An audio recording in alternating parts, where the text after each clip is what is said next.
हिमालय के जंगल में टुनटुनी चिड़िया अपनी मासी टूनी चिड़िया के साथ रहा करती थी, क्योंकि उसके माता पिता की मृत्यु बचपन में ही हो गई थी। धीरे धीरे टूनी चिड़िया बड़ी होने लगी और उसकी दोस्ती बंटी कबूतर से हो गई। वो दोनों एक दूसरे को प्यार करते थे। एक दिन उसकी मासी उन दोनों को रंगे हाथों पकड़ लेती है। अरे करमजली, मैंने तुझे इसी दिन के लिए पाल पोस के रखा था। अच्छा होता तू अपनी माँ के साथ ही मर जाती।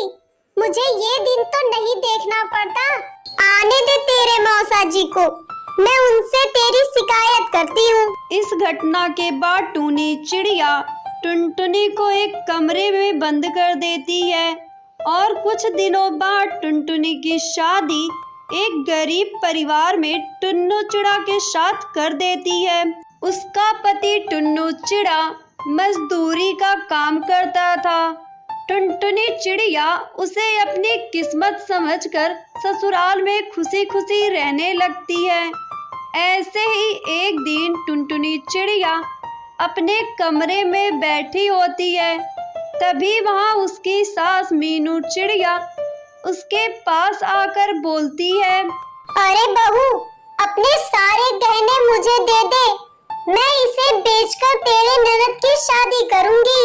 लेकिन माँ जी, ये गहने तो मेरी माँ की निशानी है, मैं इसे आपको नहीं दूंगी। देख बहू, आज तो तूने जबान चला ली, आज के बाद अगर चलाया ना तो तुझे काट कर फेंक दूंगी और किसी को पता भी नहीं चलेगा।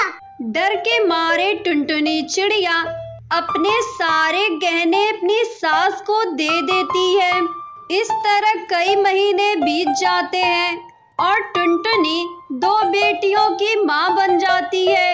एक दिन वो अपने पति से कहती है, सुनो जी, अब मुझसे घर का काम अकेले नहीं होता और माँ जी दोनों बच्चियों को भी नहीं संभालती है।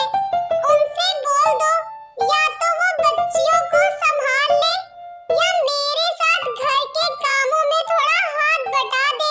क्यों रे करमजली, मेरे बेटे को भड़का रही है? बेटियों का बहाना करके खुद आराम करना चाहती है।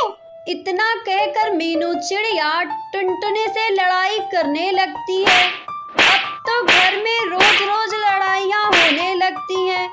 तंग आकर टुनटुनी चिड़िया अपनी बेटियों के साथ एक दिन ससुराल को छोड़ देती है और वो भटकते भटकते एक जंगल में पहुंच जाती है।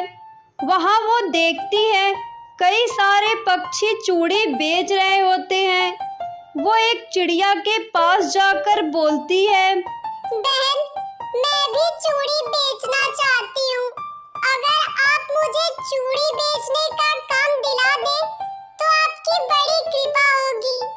ठीक है बहन, ये लो कुछ चूड़ियाँ, इसे बेच आओ। इसमें जो भी मुनाफा होगा हम दोनों आधा आधा बांट लेंगे। उस दिन के बाद से टुनटुनी चूड़ियाँ बेचने लगती है।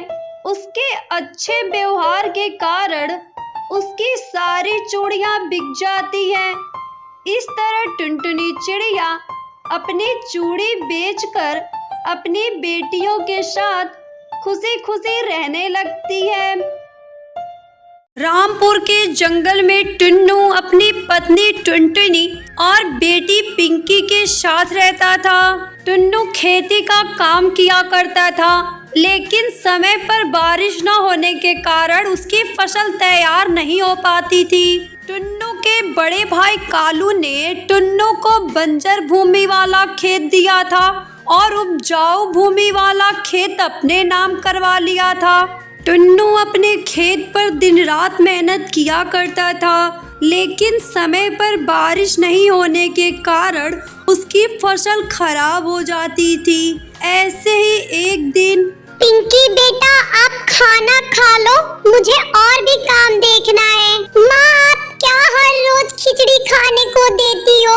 मुझे नहीं खाना ये खाना, कभी अच्छा भी बना लिया करो। अच्छा ठीक है बेटा, मैं कल कुछ अच्छा सा बना दूंगी, अभी तुम यही खा लो। पिंकी खाना खाकर खेलने चली जाती है।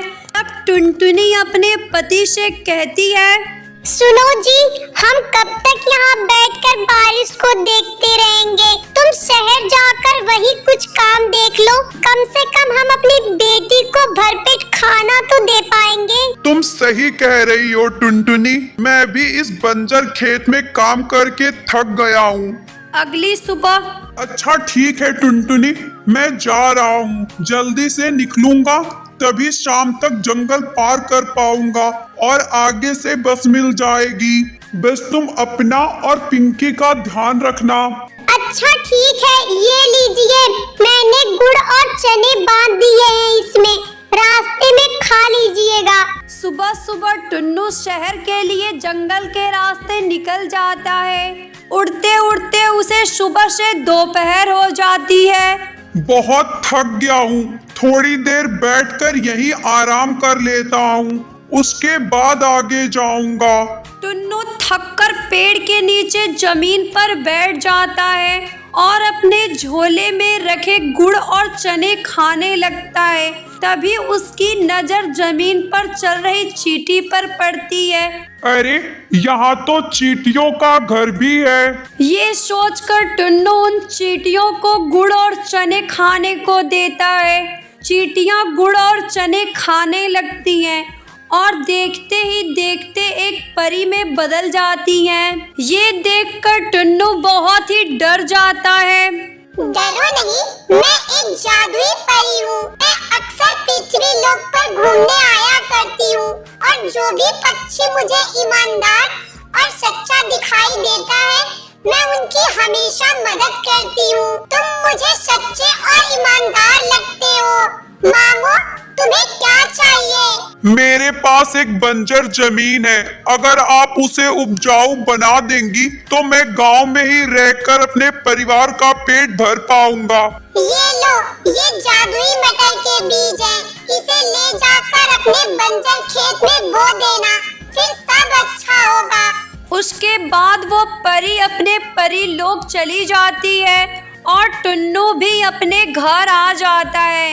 वो घर आकर अपनी पत्नी टुनटुनी को वहाँ की सारी बात बताता है। अगले ही दिन दोनों पति पत्नी अपने खेत में उन बीजों का छिड़काव कर देते हैं और पानी देने लगते हैं। जब अगले दिन वे दोनों खेत पर जाते हैं। अरे टुनटुनी, ये तो सचमुच कमाल हो गया। अरे ये मटर की फसल तो एक दिन में ही तैयार हो गई। टुन्नू का सारा खेत मटर की फसल से भरा हुआ था। ये सब देखकर जंगल के सभी पक्षी बहुत ही हैरान थे। टुनटुनी, चलो हम इन मटरों को तोड़कर बाजार में बेच देते हैं। उसके बाद टुन्नू और टुनटुनी 4 बोरी मटर तोड़ते हैं और टुन्नू उन्हें ले जाकर बाजार में बेच देता है, जिससे उसे कुछ पैसे मिल जाते हैं।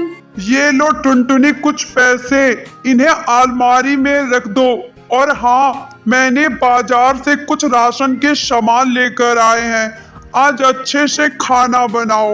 हाँ जी, आप बैठो, मैं अभी मटर की सब्जी और गर्मा गर्म रोटी बनाकर लाती हूँ। उस दिन रात को सभी भरपेट खाना खाते हैं और सो जाते हैं।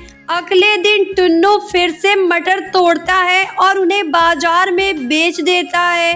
धीरे धीरे करके उनके घर की हालत सही होने लगती है और वो सभी अपनी जिंदगी खुशी खुशी बिताने लगते हैं।